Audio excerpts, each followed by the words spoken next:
Bonjour et bienvenue sur ma chaîne. Hello and welcome to my channel. In this lesson, we're going to learn 15 everyday French questions you need to know because French people use them every day. So if you want to understand them or if you want to sound more natural, you'll need to know them. You'll encounter them literally all the time in France or in shows or, when listening to French people talking. So in this lesson, I will be teaching you what those questions mean, when to use them, and also a few pronunciation and grammar bits as well. So, let's get started. So, number 1, tu fais quoi?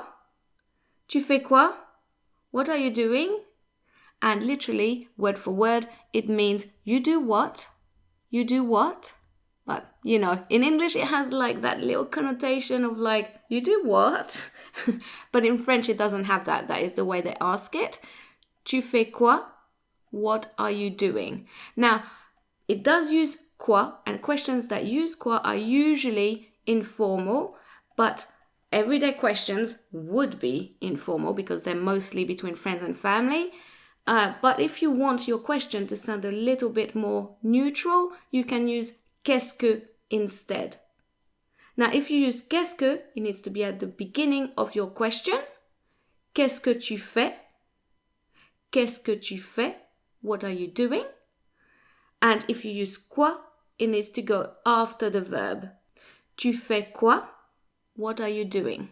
And that is the case for any question that uses quoi. Quoi goes after the verb, qu'est-ce que goes at the beginning of the question, and if you use qu'est-ce que, the register is neutral, and if you use quoi, then you are in informal territory. Now, obviously, because we're using tu, we know the person, so we are on familiar terms with them anyway.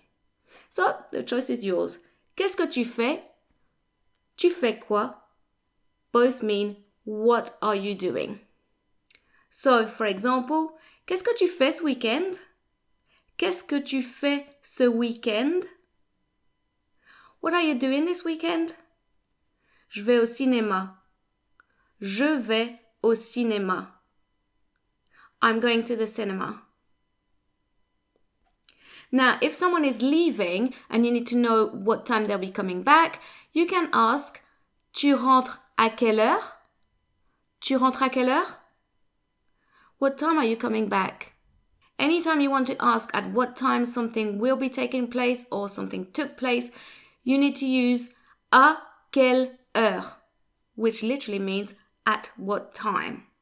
But often in English just translates to what time, followed by what it is you're asking. Tu rentres à quelle heure? Tu rentres à quelle heure? What time are you coming back? Vers 9 heures. Around 9 o'clock. Do you ever make plans with French people? In which case you want to know this one. On part à quelle heure? On part à quelle heure? What time are we leaving? Now, technically, on part à quelle heure means the same as nous partons à quelle heure.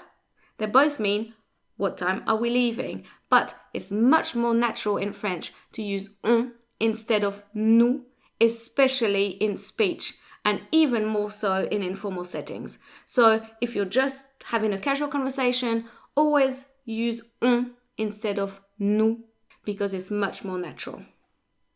On part à quelle heure demain? On part à quelle heure demain? What time are we leaving tomorrow? À 8 heures. At 8. Now, last one about time. Do you know how to ask the time in French? Do you use c'est or do you use il est? You need to use il est, not c'est. So don't ask c'est quelle heure, but il est quelle heure. Il est quelle heure? What time is it? Or quelle heure il est? Quelle heure il est? What time is it?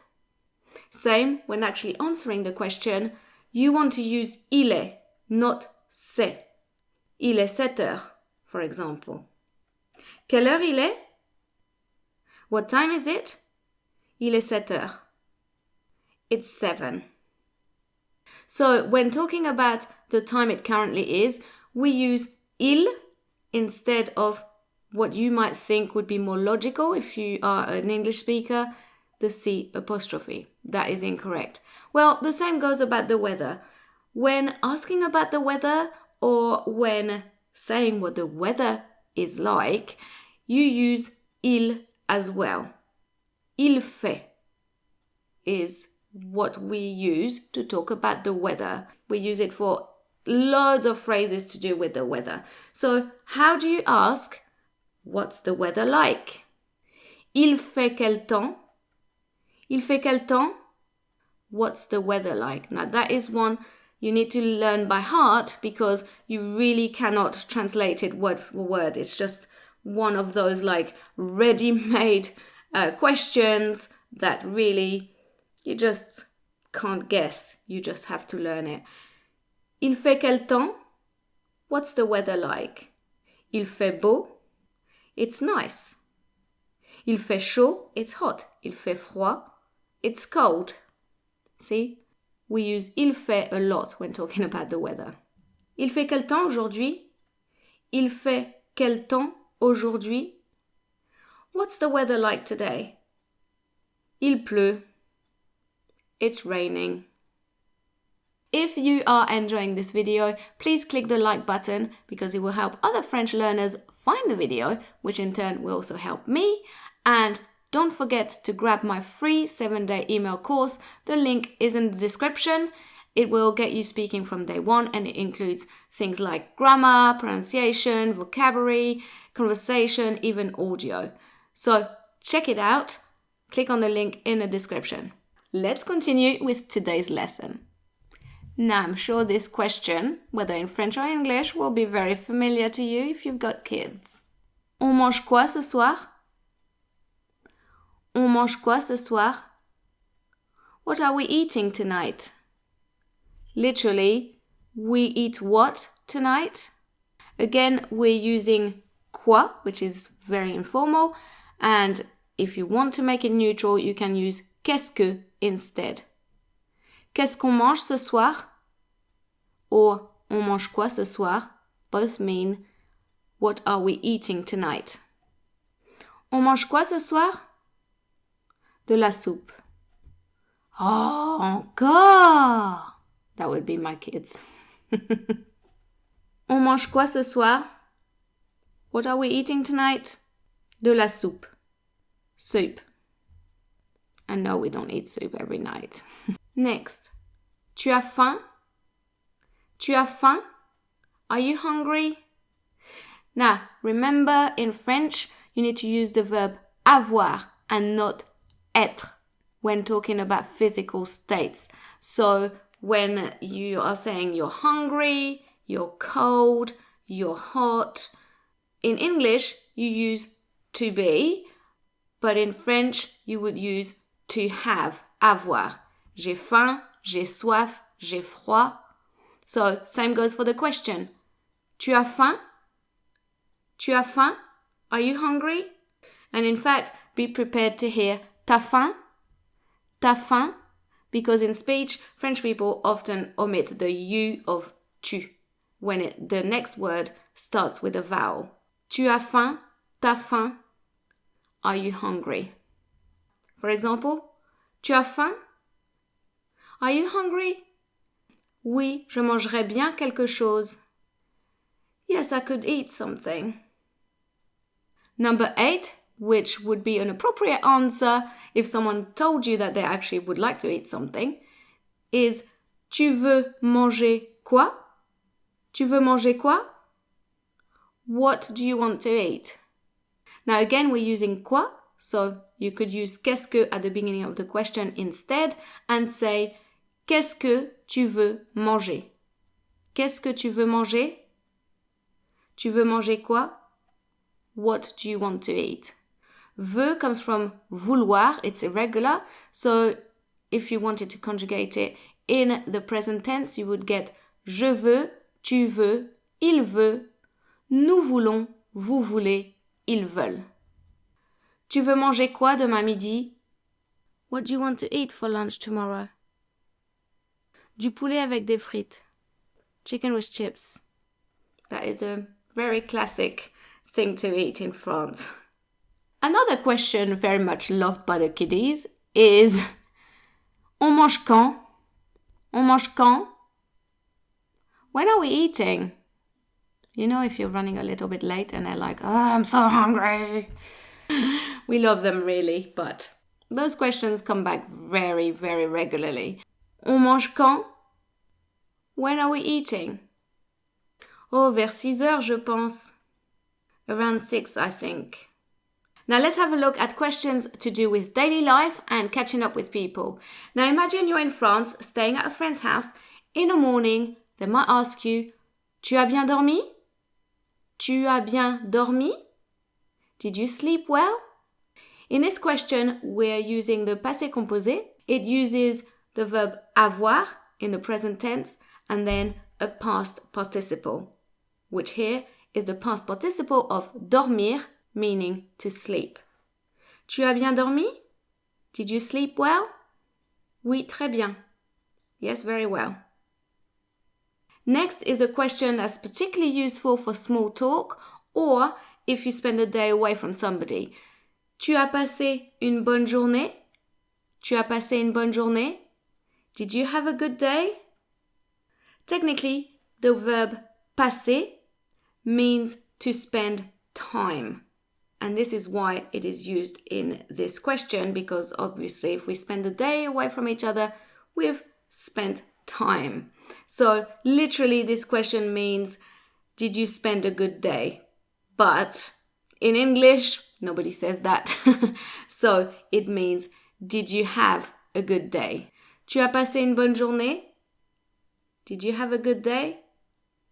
Ça va. It was all right. And if you want to keep the conversation going, then you might ask them what it is they did today. Tu as fait quoi aujourd'hui? Tu as fait quoi aujourd'hui? What did you do today? Now, in all fairness, I did mention questions my kids ask me every day that sometimes can be a bit repetitive. Well, I'm guilty with this one. As soon as my little one comes out of nursery, I always ask her, Tu as fait quoi aujourd'hui? What did you do today? And quite often she probably does get annoyed because she doesn't answer. Anyone else in that boat? Tu as fait quoi aujourd'hui? What did you do today? And of course we're using quoi after the verb, which was in the passé composé. And because we're using quoi, if we want to make it more neutral rather than informal, then we can use qu'est-ce que. Qu'est-ce que tu as fait aujourd'hui? What did you do today? Je suis allée faire les courses. Je suis allée faire les courses. I did the shopping. Next, perhaps you tried to call someone and you didn't get an answer. So, you might want to ask, Tu étais où? Tu étais où? Where were you? But perhaps not in that accusatory tone. Just out of curiosity, you know? Tu étais où? Where were you? And instead, if you want to ask the question in the present tense, you can say, Tu es où? Tu es où? Where are you? Et is in the present tense, était is in the imperfect. Tu étais où? Where were you? Au travail. At work. To ask if something was any good, whether that be a trip, a film, an experience of some kind, you can ask, C'était bien?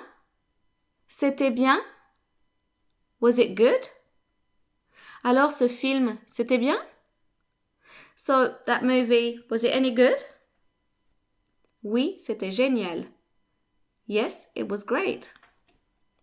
If you're anything like me, you know, doing 10 million things at once, you're always losing things, right? And the first thing you always lose is what? Your keys. Tu n'as pas vu mes clés? Tu n'as pas vu mes clés? Haven't you seen my keys? So we're using a negative structure here, ne pas, and when the verb is in the passé composé, the ne goes before the helping verb, which here is avoir, and the pas goes straight after it. So it doesn't go after the main verb, it goes after the helping verb. Tu n'as pas vu is the main verb, mes clés. Haven't you seen my keys? Haven't you seen my keys? And to be completely honest, French people would very likely just say, t'as pas vu mes clés? T'as pas vu mes clés? So dropping the U of tu and the n apostrophe of the negative. Tu n'as pas vu mes clés? T'as pas vu mes clés? Haven't you seen my keys? Non, désolé. No, sorry. Now, I want to know in the comments, did you already know them all? I hope you didn't, and I hope you learned something useful from this video. If you made it this far, thank you very much. Please don't forget to subscribe if you're new, and also don't forget to grab my free 7-day email course. The link is in the description. Thanks for watching. À la prochaine. Bye.